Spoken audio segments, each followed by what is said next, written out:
Our list of the week. List of the week. List of the week. List of the week. And this week's list of the week is the top 5 greatest players in American sports that never won a ring. Who do we got on the list, Mr. King? All right. I was going to do it in no particular order because there's kind of a caveat to the first one. Okay. So, number 5 could really be number 1. And I'll explain why he's number 5 and not number 1. But number 5 is Barry Bonds. There's an argument, a legitimate argument that can be made that Barry Bonds is the best player that's ever played the game of baseball. Okay. Offensively, outstanding. Does he still have the home run record? Yes. Okay. His accolades, I'm not going to go into them, but obviously all-time great numbers, kind of at the top of just about every list that you could think of as far as offensive performance. Now, all of that is clouded up by the steroid thing. To be fair to him, he has always denied using steroids, and he's never tested positive. Oh, okay. So, however, there is some very damning evidence that he did, and I won't go into that. But that is the reason why I have him at 5. And also because it became clear that he didn't start using the steroids until later in his career. That to a certain point in his career, he had already established himself as one of baseball's best players ever. And I think he had already won 3 or 4 MVPs even before he started using steroids. He was already an all-time great. And as far as his recognition as an all-time great, he never needed to touch the steroids. He did it. I guess he'd have to explain it himself if he ever comes to confess it one day. He's always denied it. The evidence is overwhelming to me. yeah. I'm not necessarily one of them guys that says if you did steroids that you can't be recognized as great or that you can't be in the Hall of Fame. I absolutely believe he should be in the Hall of Fame. And he's still not? He is still not. And the way it's looking, he going to have to die first. That is sad. It is sad. But he made his own bed. You got to lay it up. And so it's almost like Pete Rose. Like, dude, you do the crime, you got to do the time. I will say before you move on, and just this can be a segment for a later show, but I would like to say, I feel like if you are a older guy, like 35, 36, maybe 37, and you're still in the league, not full use of steroids, but I think it shouldn't be looked at bad if they want to take steroids. This is leagues full of young kids coming in. You got to be able to keep up. Not saying use full steroids, but maybe a little, just a minor help to keep up with the people or keep up with the kids. I don't find nothing wrong with it. I think they should look into that, but that's just another segment for another day. That is definitely another segment for another day. That's just me, what I think. Moving on, we actually, at number 4, have another baseball player. And that baseball player is one of my all-time favorite players. I loved him when I was a kid. Loved him. And that is Ken Griffey Jr. Ken Griffey Jr. never won a ring? So unfortunate that he never won a ring. Wow, I didn't know that. He might be the most talented baseball player ever. I would say since I've been observing Major League Baseball, he's definitely the most talented player I've ever seen. With what he could do at the plate, he's got the sweetest swing anybody's ever had. The homers, His style, all of it. swag. The backwards hat, all of it. Not that makes him great, but I mean, he played for a long time, and if not for injuries, kind of during his prime and towards the end of his prime, I mean, he was being looked at as somebody who could have broke, at the time, Hank Aaron's record. Wow. Like that. He ended up, he's still hitting like 630 home runs. Like it's some ungodly number. But 630? But you know how hard it is for me to just dink the ball? I mean, knocking them over. that's what baseball, they always say the hardest thing in sports is to take a round bat, hit a round ball, and hit a square. So much respect to Ken Griffey Jr., one of my favorites. ever. It is a shame that he didn't get a ring, but I know he fortunately for him in baseball, it's not necessarily the biggest deal on earth if you don't get a ring. Yeah. Just because, obviously team sport, and it's not necessarily a sport where you as one player can be a force multiplier. Yeah. But moving on, number 3 greatest player ever that never won a ring. Who we got? We're going to the NBA for this one. And it's going to be Charles Barkley. Sir Charles. Sir Charles. Chuck. He was one of my favorite NBA players when I was growing up, too. I actually had a poster of him on the wall of my bedroom. Him and Magic Johnson were absolutely my 2 favorite players. I think I had a poster when I was a kid. It was Charles Barkley, Michael Jordan, and it was when they was with the Dream Team. Now, nowadays, of course, you see him, he talks a lot of trash. He's a commentator, and he's highly entertaining. Dude, I love Charles. He was as much, all the kind of stuff he says and does now, he was actually saying and doing then as well. Yeah. But he could don't play. Care. So, of course, he won an MVP. Mm-hmm. He went to the finals. Unfortunately, in the finals, he ran into the Chicago Bulls with Michael Jordan. They got beat. And he won an MVP still with Mike playing. He did that same year. He was a 20-10 guy for his entire career. Oh, okay.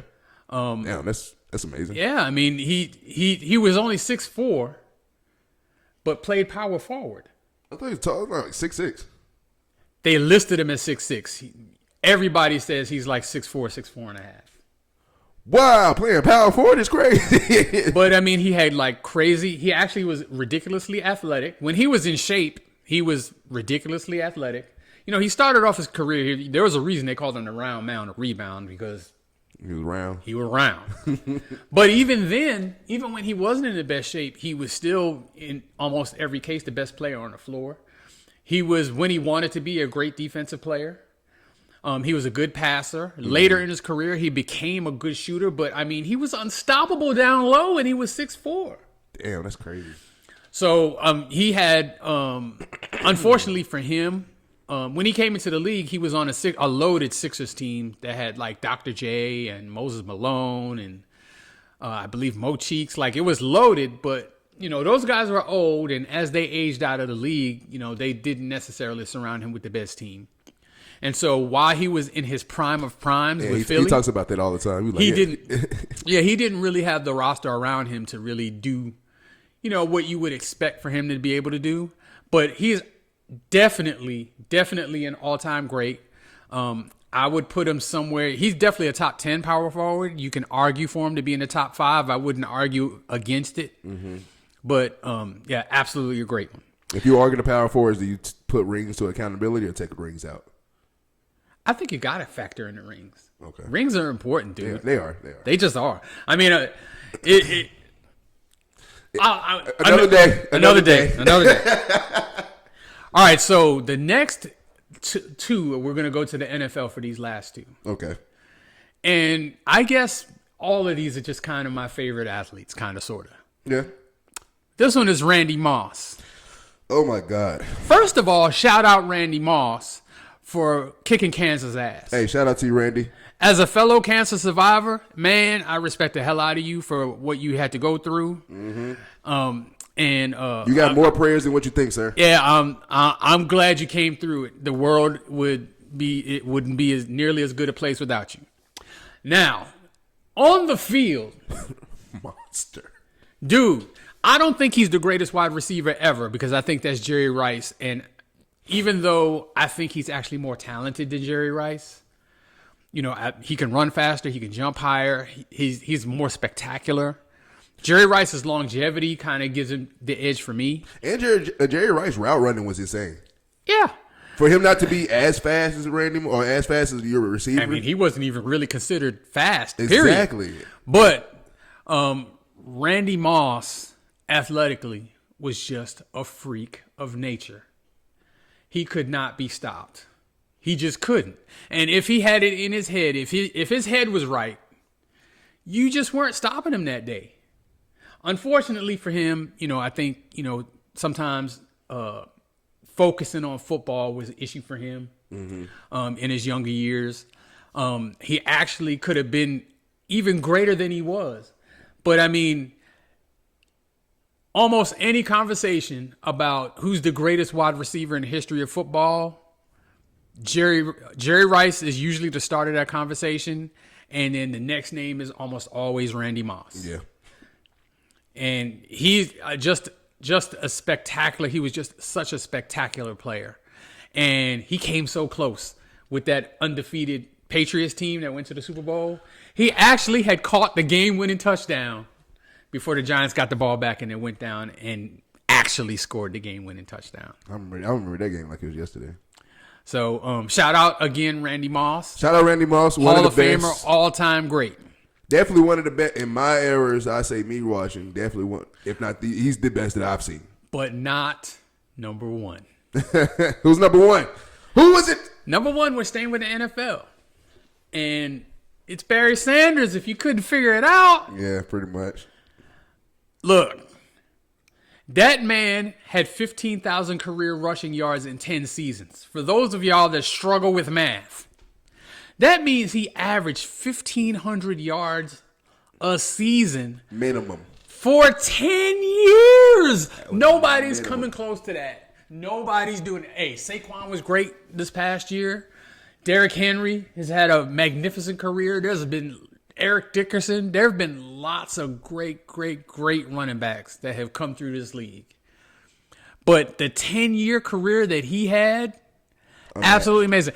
And if you ever go to YouTube and just watch his highlights, you're not going to be able to pick your jaw up off the table because it's one spectacular move after another. And you just wonder how in the world they ever got him on the ground. You had to gang tackle him. You had to totally surround him with like 5 or 6 guys to have a chance at tackling him. And he's not big.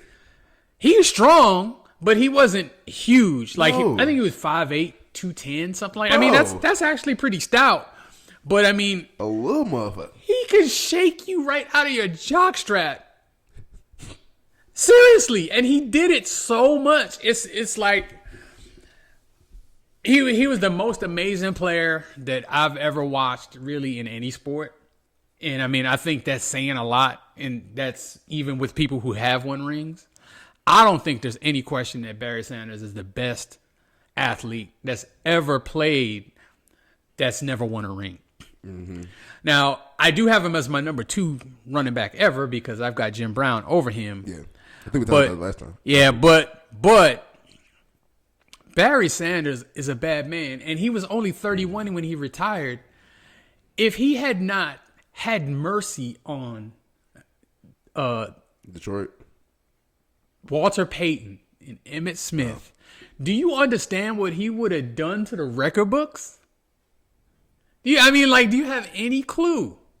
He was only 31, and like he never took these big, massive hits where you're like, ooh. He didn't take them. You saying ooh because he just shook somebody. Like, oh. You're saying ooh because there's some guy tore his ACL trying to tackle him. So I mean, I just think he's absolutely amazing athlete. It's a crying shame that the Detroit Lions were the dumpster fire of an organization that they were, that they couldn't get enough talent around him to be, really serious Super Bowl threats, Super Bowl contenders. They did have a couple of good years. They ran into the Washington Redskins in '92 on the way to us winning the Super Bowl, and we bottled them up. Yeah. But like we had to have a serious plan, and we executed it to a T. But the thing is, even when you do that, everybody has that plan.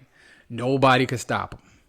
So low-key, Detroit is the blessing and the curse because it's a blessing to have him, but you was never good enough, or you wasn't the eye-popping team that you can. Well, I mean, they just never bring in talent. They just never really surrounded him with a team that could really threaten. So I mean, like, yeah, I mean, like if you give especially a free agent, you want to go to Detroit, you want to go to LA, and then of course he had LA. no choice. He got drafted there, exactly. And ended up playing his whole career there.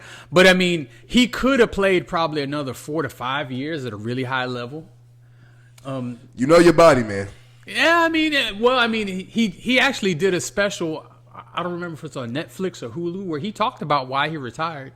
And he was tired of being mediocre, and he was concerned about, the rest of his life after football. Yeah. And those are valid concerns. He felt like he had made the money to, secure his family and his family's future, and that this was the time to walk away. And I mean, you have to respect that. I do remember at the time how mad the fans were. And of course, the fans are pretty much either thinking of themselves or they're rooting for the team, and they know how devastating it is for the team to lose somebody his caliber. Yes. But I mean, he made a decision for him, and I mean, dude, his whole career he did that. Do you know that he actually, his rookie year, he could have won the Russian title, but in the last game of the year, when they were about to go to the playoffs, they had the last game number 16. They had it won easily. And he was like 12 yards away from the Russian title. And he just took himself out of the game. He didn't care about it. They told him. That speaks volume. They told him, hey, you only need 12 yards to, get the Russian title. The offensive line, of course, they all wanted him to be the Russian champion. And they wanted him to get back out there. And he was just like, I'm good. I just want to win. We won. That speaks volume. But anyway, so those are the top 5 greatest athletes that never won a ring. Mm-hmm. You know what that reminds me of? I don't know if you remember this old Foot Locker commercial when Damian Lillard was like a rookie or second year, and then it's Karl Malone, Barry Sanders, LaDainian Tomlinson, and one more guy. But they all sit in the room, and Damian Lillard, this is when he's young, he's in the room. He's like, yeah, I don't want to be one of like those old guys that never won a ring. And they all look at him like, Barry Sanders like, wow. He's like, wait, no, I don't be that. So, hey, it's funny. I'm gonna look at that commercial again because that was funny. But yeah, good list of the week.